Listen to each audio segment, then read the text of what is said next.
Ladies and gentlemen, welcome back. Adam Kaminsky here, sitting with... Aaron. His name is Aaron Christy. We are going to talk... Today's going to be all things play harder. And we're going to have some fun. We recently had the opportunity to partake in the funnest thing that I ever had, and a bit of a dream come true, to which I want to thank you again, sir. It was the biggest regret of my life.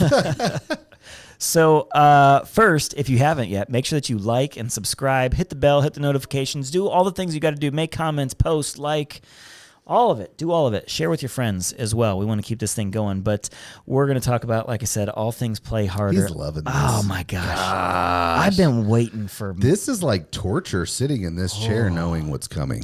If you notice, kind sir, I have taken your coaching very well, because on one of our other episodes, you talked about how terrible it is to lose to me because I always play that song, which I haven't in a long time, mostly because I've been on a bit of a losing streak. Yeah, not mostly.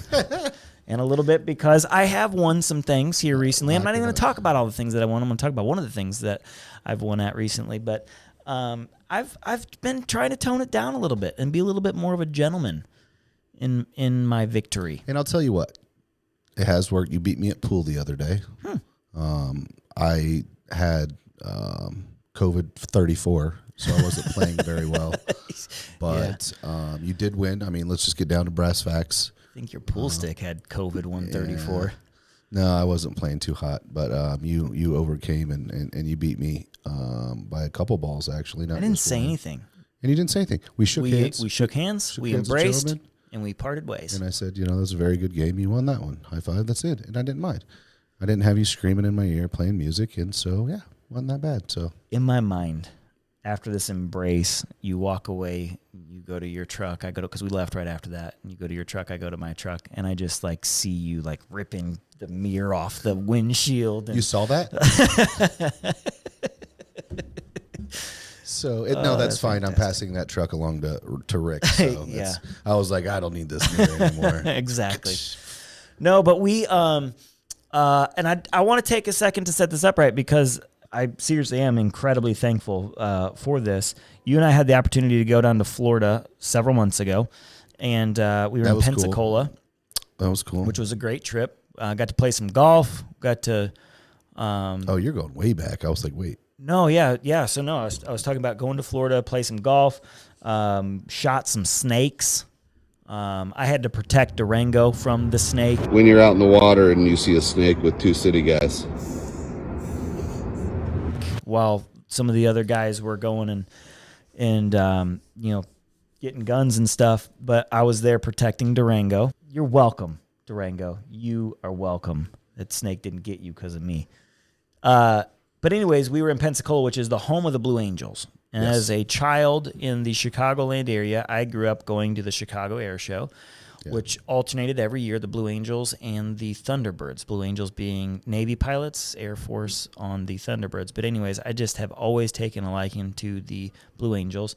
And I made a comment, just a brief comment, like, man, that's one of my dreams would be to fly with a Blue Angel. And as a Christmas gift, you graciously gave me a gift to go and fly in an acrobatic plane, not a Blue Angel. And you said, hey, not a Blue Angel, but I think this is going to be pretty fun. You said, here's your Christmas gift, which I thought was great.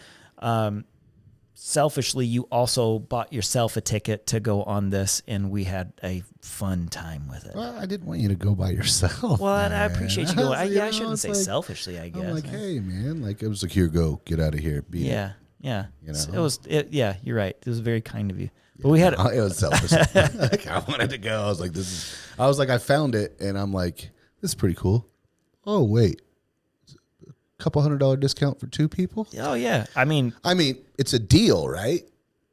You're losing money by not buying two tickets at that point. Exactly. And so we went, to Top Gun school. We learned how to be fighter pilots. Yep. Which was an incredible experience. I'm not gonna lie, I was a little nervous heading into it. So obviously the gift came in December, but we didn't go until February. February 1st, as a matter of fact. Yep. A little bit ago.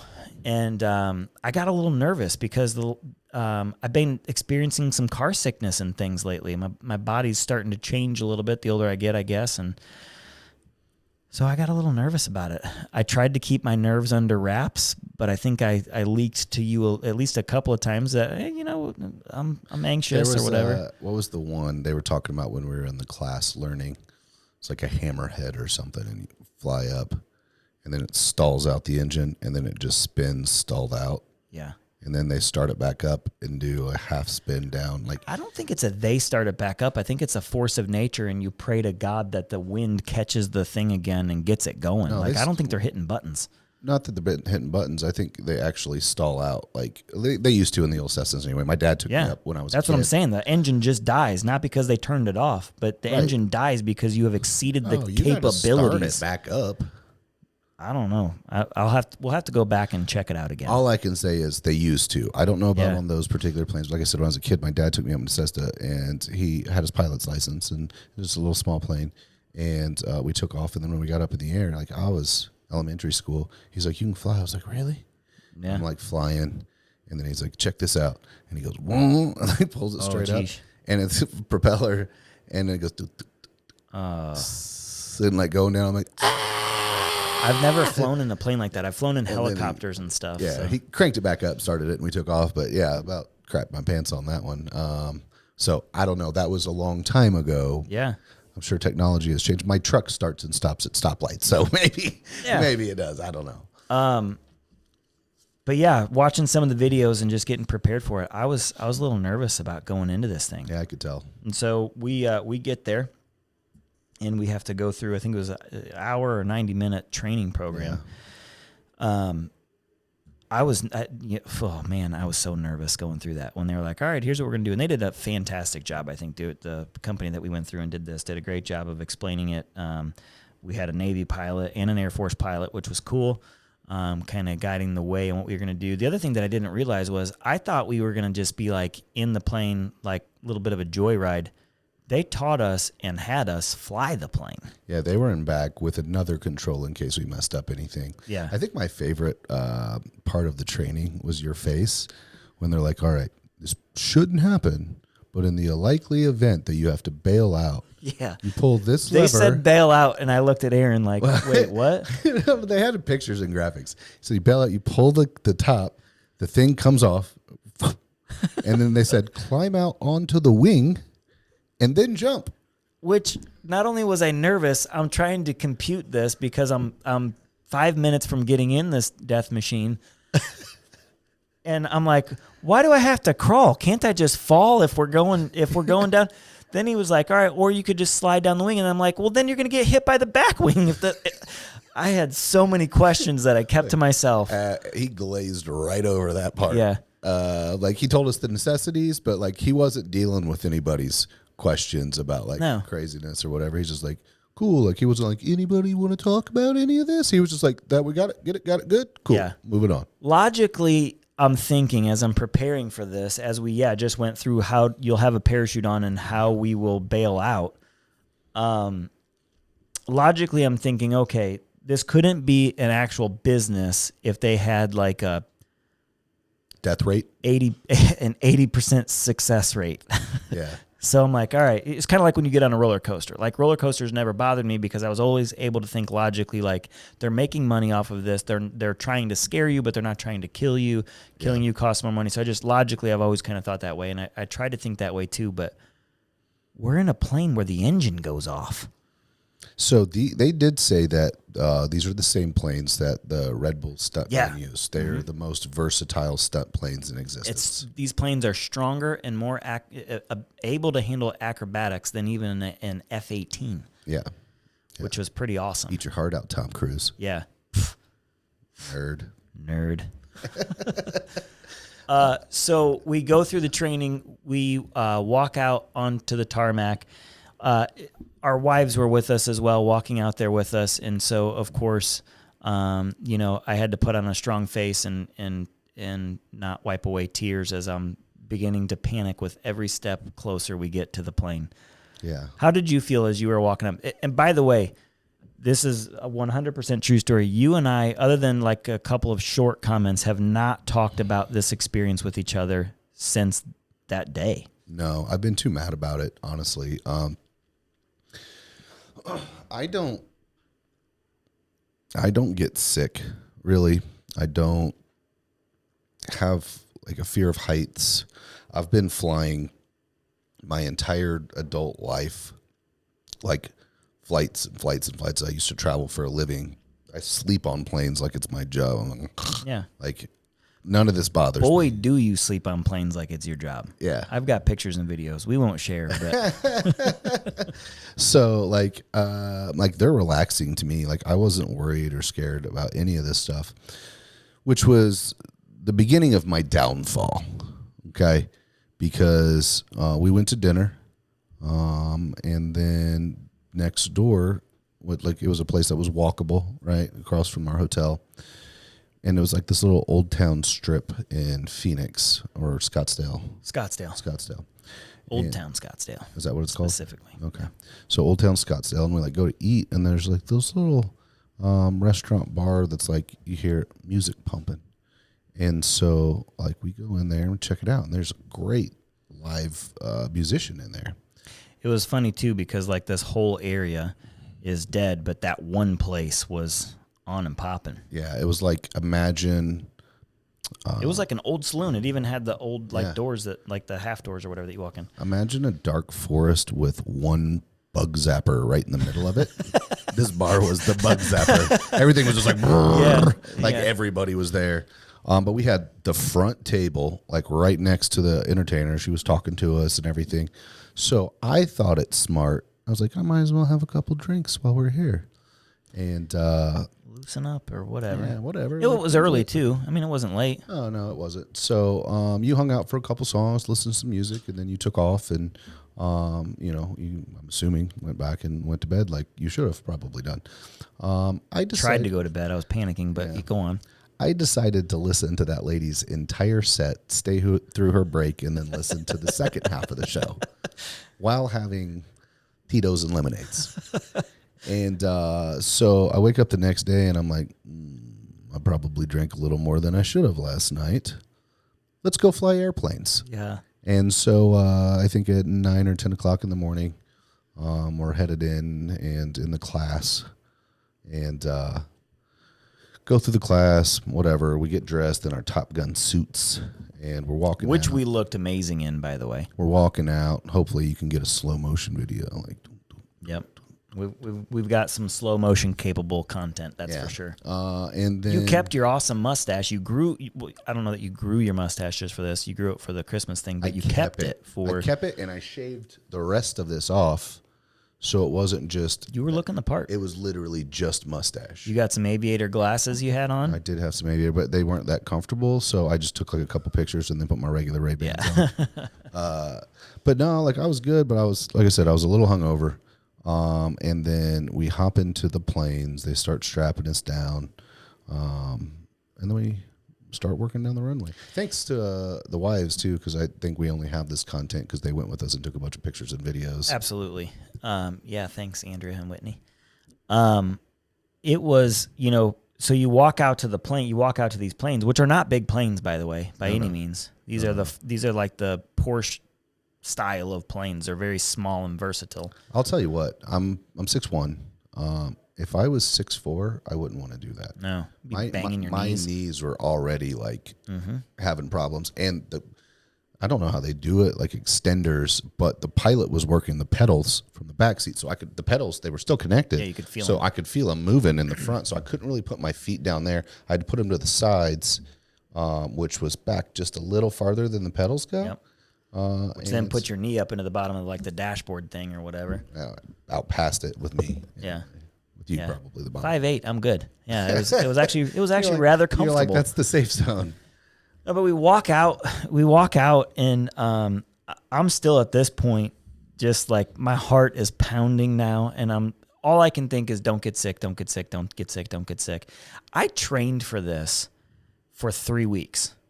And whether you know it or not, you'll remember every time you saw me at the gym, I was doing cardio. I stopped lifting and everything. I'm like, how do pilots train? They do some strength training and all that. And I was still doing some strength training, but I was on the treadmill, I was on the bike, I was on the elliptical, and I was on the row machine 5 days a week, making sure that, all right, I can do, because I know that you also, which they taught us in the class, like you have to breathe a certain way and everything, because we were going to pull some serious G's, and we did. Yeah. So, okay.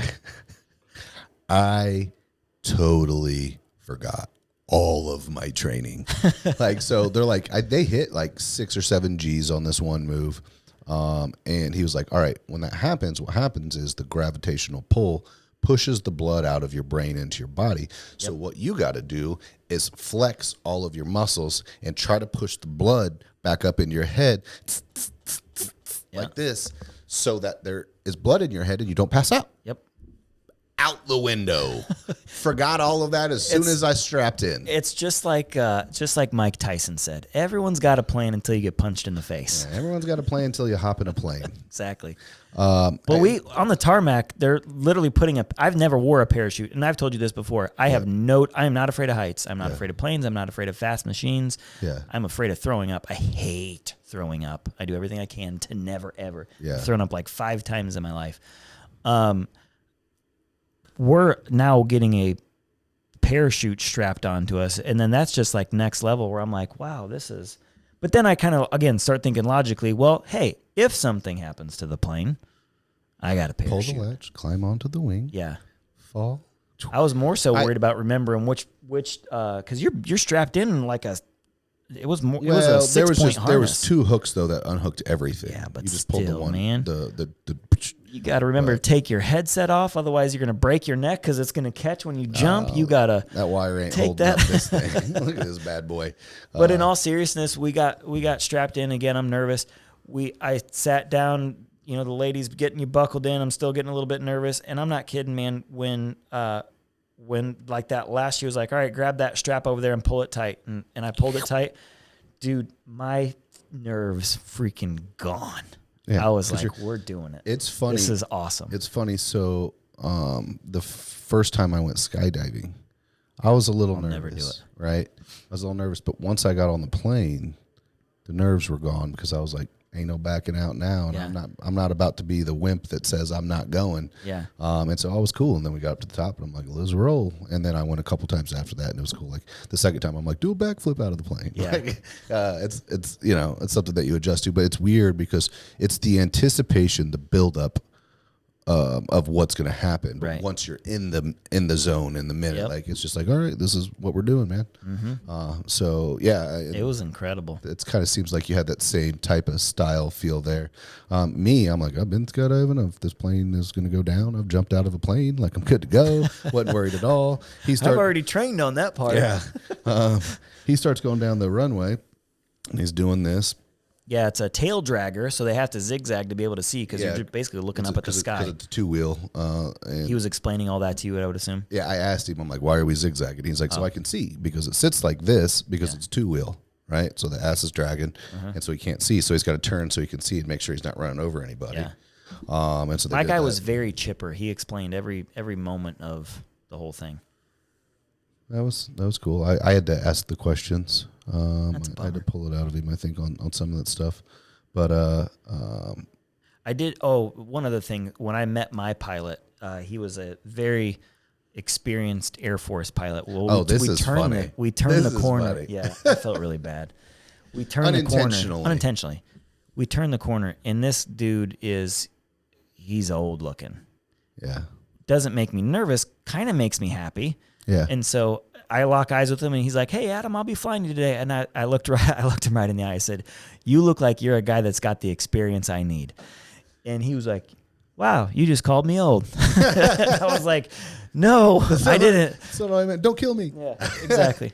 On the way through the runway, I went through the list of questions that I had for him, like, hey, have you had any suicidal thoughts lately? How's your marriage? Have you had any business interactions that have gone awry lately? And all this kind of stuff. Are you just on in any case. medications? Yeah, exactly. No, I mean, it's crazy, though. With those, like, we zigzag down, and then we take off. And I mean, you feel it immediately. Like, it's not like flying commercial. No. You're feeling the whole thing. And so they go, hey, we got to fly. We're going to drive you. I think it was like 10 to 15 minutes, like something like that, away to this open desert type area. So when we wreck and die, we don't hit any pedestrians or any homes. Like, we don't cause any damage besides to our own persons. Yeah, they're like, hey, you signed up for this. Everyone on the ground didn't. You go over there. Yeah, you go over there in Death Valley. Exactly. So we go over there, and then they just kind of do a quick refresh of the class. So remember, these are how you things, and this is that. Grab the control, say this. So we got headsets on. We can talk to our captain. And he's we couldn't talk to each other, which was probably a good thing. That was probably a good thing. And by the way, takeoff and everything, we'll show the video. I mean, you're feet away from my plane, and I've got video of us going down. Of you and this or video. Yeah, and then you flew right over the top of me, and I mean, we were right next to each other. This was not like far away. We were feet away from each other. It was incredible. Yeah, it was pretty awesome. And so then he goes, all right. And he talks to your guy. He's like, all right, run a smoke. We're going to do a little chase. And the guy pops some smoke. And he's like, all right. He said, you got the wheel. Take off and follow the smoke. He said, don't go in it, but go next to it. Mm-hmm. So I'm like, I'm like flying and like following this whole smoke thing and just banking. First, I'm like, oh no, I don't like this. I'm like, but you were controlling it. See, at that point, I was not controlling my plane. Yeah, I was pushing it, and it's like pushing my stomach a little bit, and I'm like, oh no, this is not good. I shouldn't have stayed for that lady's sets last night. Like, she lured me in. It was at that moment he realized. Yeah, exactly. He messed up. And I was like, oh man, that's not good. But I'm like, I start sweating a little bit, and I got the cold sweats. And then I think then we drop some smoke, and then you start following us, right? And I think he handed over control to you. Yeah, he did. So yeah, I think, and I'm sure that's probably the routine is. I'm sorry, I'm crying from laughing so much. I'm trying not to laugh into the microphone. Yeah. So once I guess you stopped following me, which I wasn't paying attention to know, he was like just walking me through the controls and, hey, this is how you bank and all this kind of stuff. And he's like, no, go to a 45 degree and you pull back and, you feel a little bit of G's or whatever. And I'm like, oh, okay, wow, it feels a little interesting. But I was not in control. Then they said, all right, let's switch. Well, actually, no, I think it was at that point right away. They were like, hey, why don't you guys go ahead and do some stuff? We're going to hang out over here for a little bit. And I was like, well, where are they going? Hey, I thought we were supposed to stick together. We took off or you took off? You took off. Okay. Your pilot was like, hey, why don't you guys go do some acrobatics? We're going to hang out over here for a little bit. Okay. So back in my plane, we did that following or whatever. He goes, okay, now we're going to do a full loop. And I was like, all right.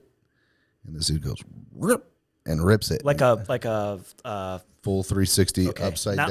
Not like a barrel roll. No, not a barrel roll. Like up, and like I'm looking at the ground. Yeah. And then we circle back around, and then the earth is in front of me again. Yeah. Right. I was like, what a weird sensation. ooh. Not even Whoa. being sick, but just a weird sensation. Yeah, it was a weird sensation, but I was also not feeling hot. Yeah. And so apparently, to make myself feel better, but this is true, it's pretty common. Yeah. And so they had a Ziploc bag, not a Ziploc bag, but a bag. And inside the bag, there was a small water and 2 plastic barf bags that have like a cardboard cone. And then you squeeze it and it opens, but when you let go, it closes again. Yeah. So that's gravity resistant puke bags, right? And which is, yeah. they've thought of everything. and so he does the loop, and I'm like, I don't feel that good. And I was like, let me just get one of these out. And he's like, you feeling okay? I was like, I'm just being precautionary. I'm just getting this out just in case I don't have to puke. And then we're sitting there, and we're flying, and then I'm like, oh no, I got to puke.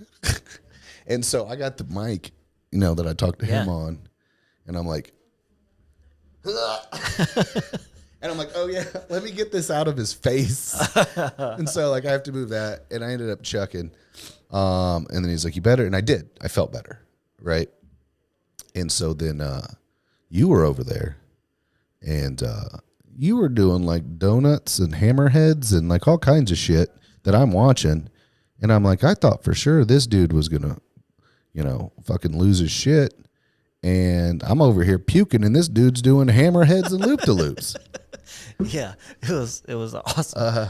Then he goes, all right, you guys ready to dogfight? And I was like, yes. Well, before we get to the dogfight, so back in Plain Kaminsky,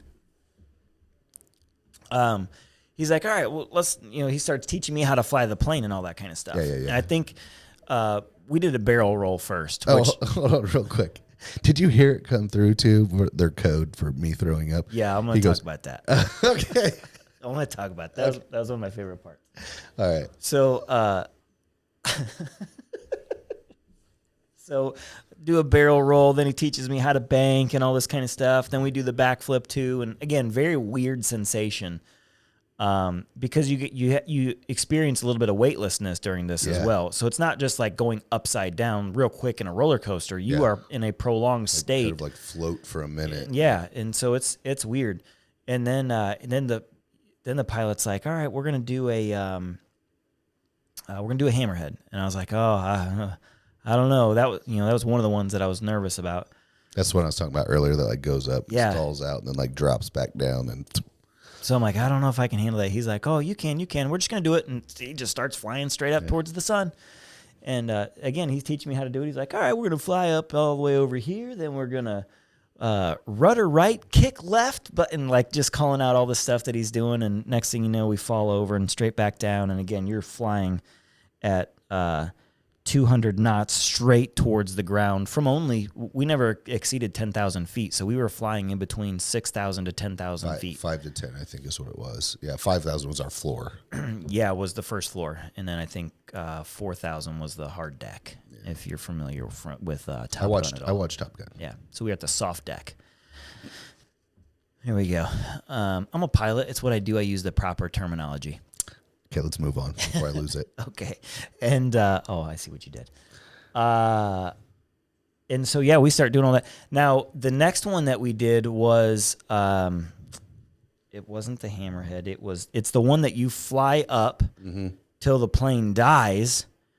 Then it's like you put the plane in reverse. You just start falling backwards and the smoke fills because you're falling into your own trail of smoke. Fills the cabin. Then next thing you know, you got to like do this little somersault flip thing again, fly straight back down to the air until again, I don't know if the guy's hitting the button and starting the plane or if the airspeed is catching the prop and it's getting the engine. I don't know. That's the hot box is what they call it. It was terrifying. I made that up. Yeah. It was terrifying, but it was amazing at the same time. And I was like, okay, hey, you know what? I'm good. Mind if I get a drink of water, though, real quick? My mouth's getting a little dry. And it did, man. My mouth got so dry. Yeah. And so he let me have a little bit of water. Yeah. And then they were like, all right, you guys want to try a dogfight? Yeah. No. After the hammerhead, your pilot said, Roger, we're taking a break, and Elvis has left the building. Roger that.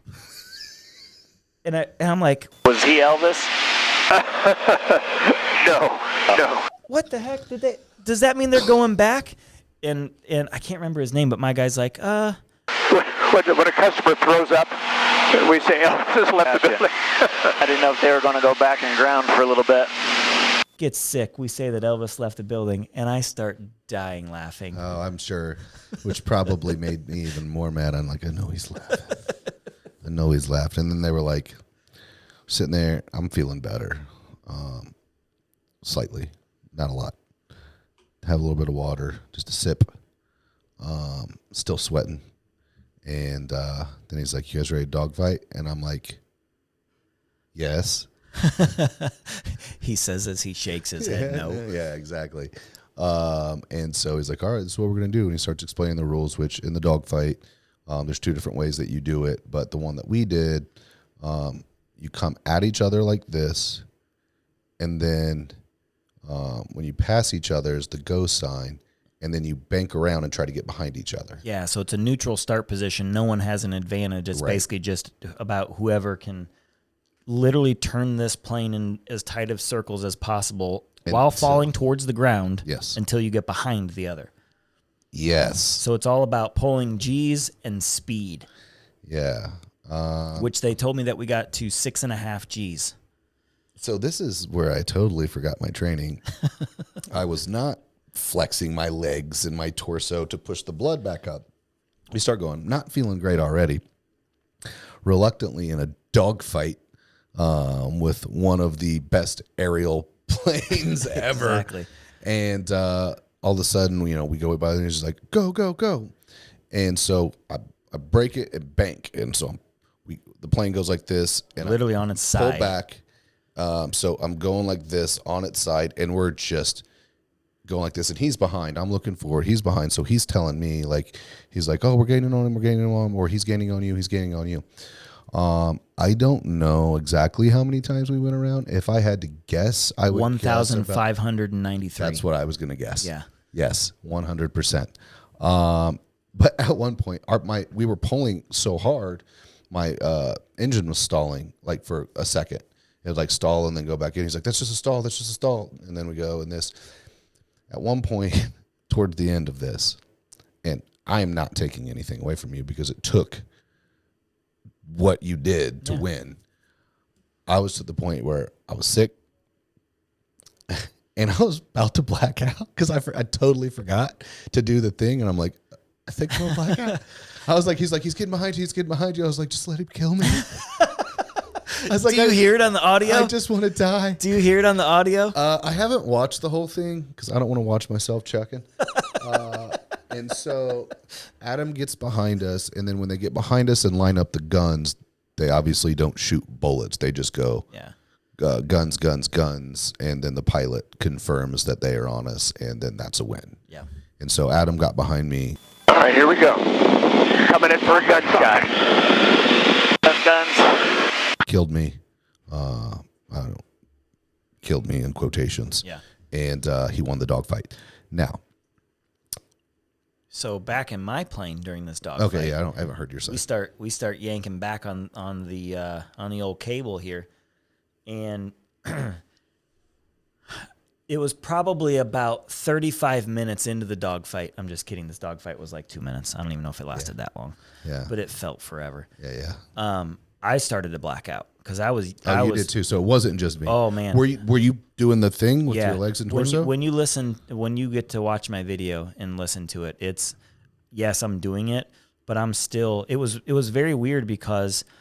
So I never blacked out, but I got severe tunnel vision, and it kind of freaked me out. But I also thought if I keep talking, I'll be good. Yeah. So yeah, it was literally just like they said in the training. They said, hey, when you get that, you're gonna be like everything's gonna come in, and you'll only be able to see what's in front of you, and that's exactly how it was. All right, turn right.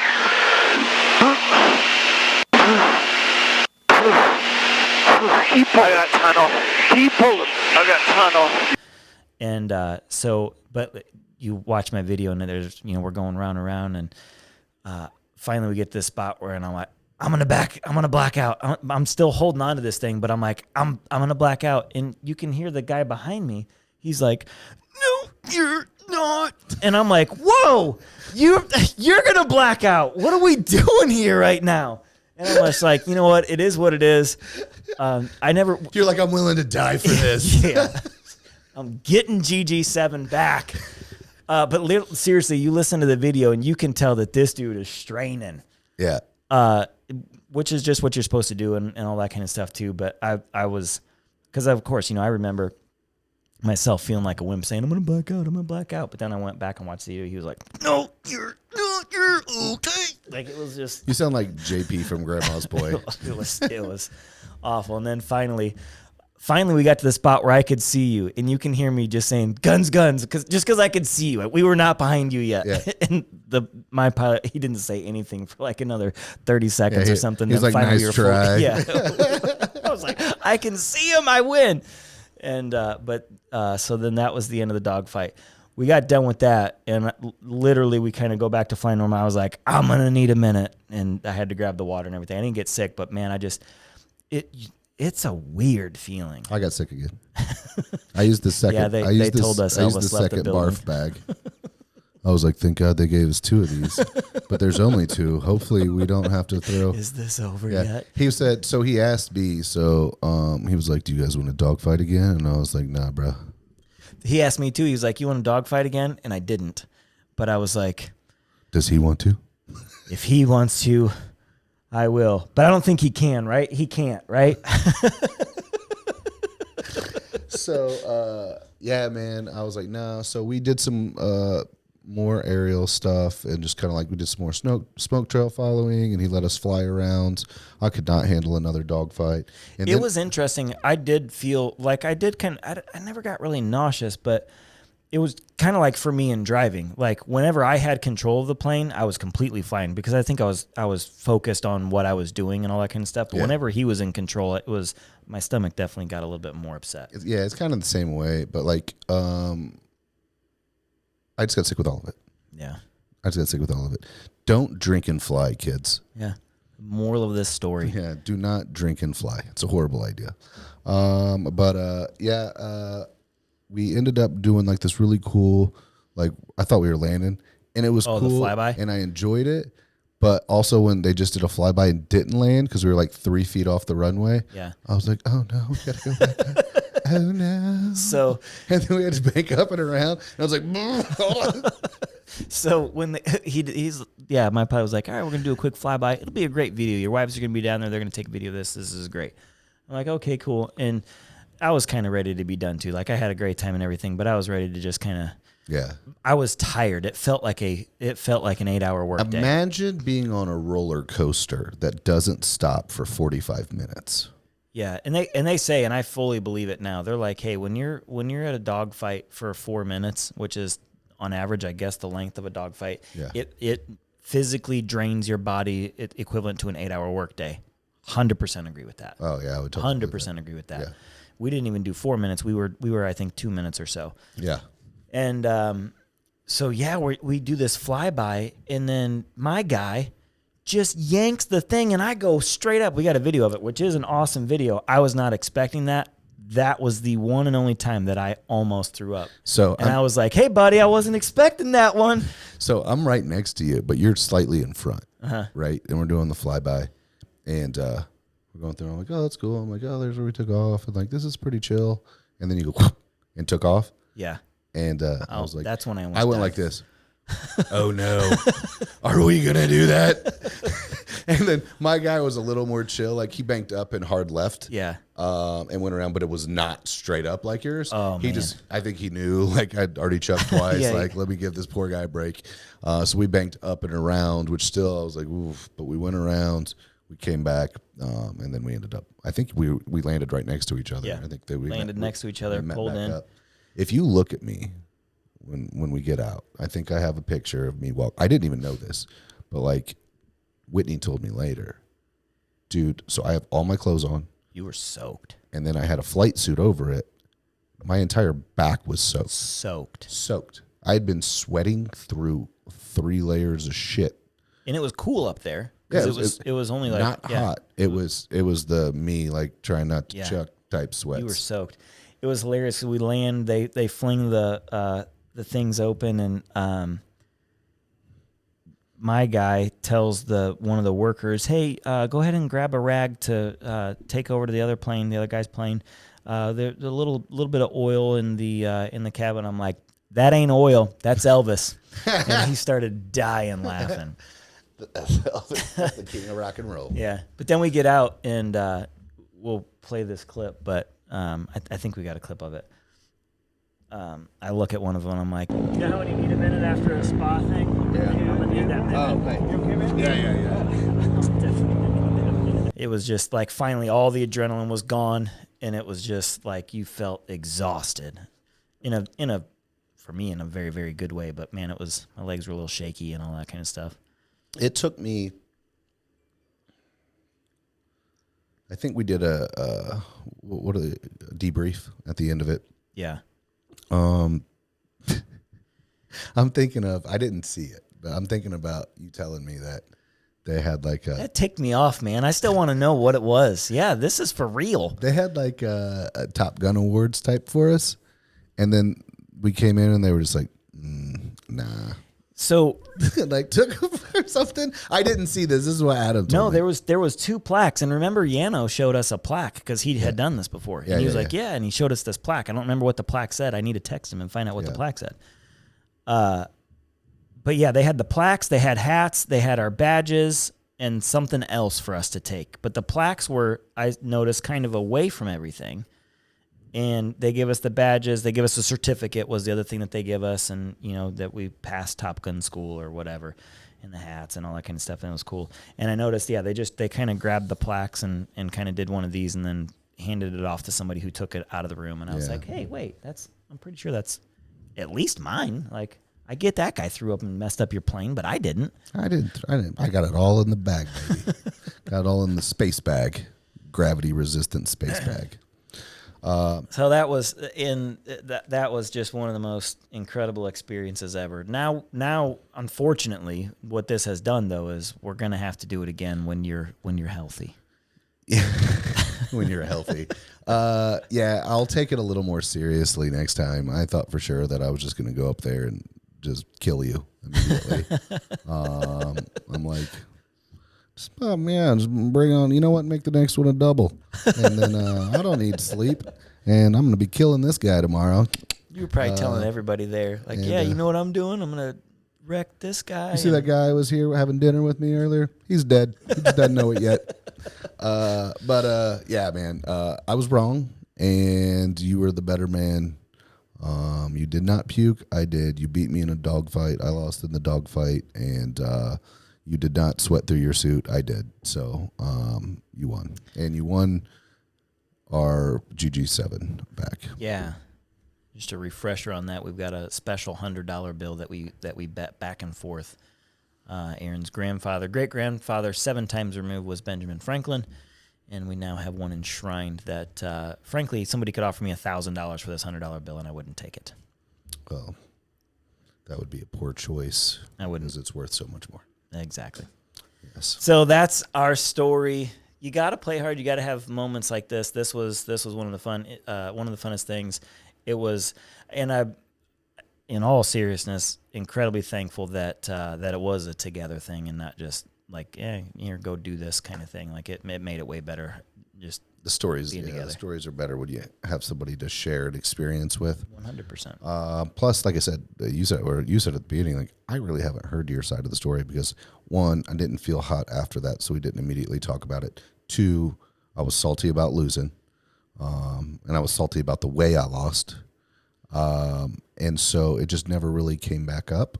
And this is all kind of new for me too. Yeah. So now we'll retire from the podcast room and go watch each other's videos.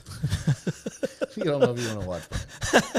Yeah, I got a weak stomach. I don't. But we will get all that. I'm a sympathy puker. I don't know if I can handle it. But no, I do want to redo it one time when I am taking it more seriously, and I am going to rent out Kings Island for a day and just have them put me on the beast, and just I don't give a shit how much I puke or throw up. I'm just going to like run it for 8 hours straight. Again. Yeah, like Kevin Costner in Tin Cup. Yeah. Ball. But yeah, man. And then I'll prep and hopefully bring home the dub next time. What is a fun thing you think we could get involved in? What would our next item be? If you can think of something that's fun that you think we should try. This is not a challenge to us trying everything, by the way. I have my limitations. If you bet Aaron will do almost anything. I'm not that guy. I got to think carefully about what it is, but please send us your recommendations. Put them in the comments below, and maybe we can get involved with it. I'm not doing some like coffin of like scorpions or some Fear Factor stuff. That's not my jam. That's not going to happen. So just before anybody goes there, just save your fingers from typing those words. I mean, let's keep it reasonable because I don't need as much as I used to. Like, I'm like, well, you know what? I've got it pretty good. I'm not going to. It's funny how no things Fear change. Factor stuff. I'm pretty solid. I don't eat like gross stuff. I know I've talked about in the last episode, like I want to try foods. Yeah. I don't want to try the shit that they ate on Fear Factor. Yeah, man. I got Like, a 100-year-old duck egg in there for you if you're feeling froggy. ain't nothing about that. Nothing. Ain't happening. Not a chance. I had to close and lock my door. Maybe you'll hear about that next time. Hey, this was fun. I enjoyed this. This was great. Thank you again, always, for tuning in and listening. In seriousness, give us your comments. What else are some things that you think would be fun for us to try? Because we're committed to the play harder side of things, and we've been gearing up for an awesome year. Definitely focused on the work hard side of things. So we're gonna need to focus on some play hard stuff. But make sure you like and subscribe, share, All that good stuff. hit the bell.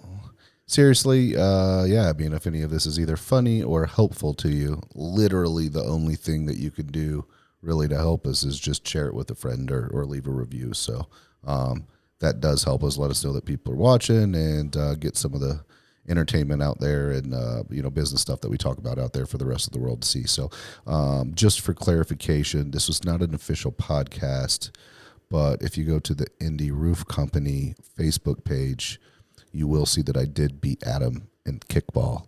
So technically, he won the aerial combat. I'll give you kickball, bro. I'm a Top Gun. After that, I won Whatever. So he's a loser right now. I just want to clarify. Yeah. I just want to clarify. Yeah, go check it out. Hey, till we meet again. Have a great week.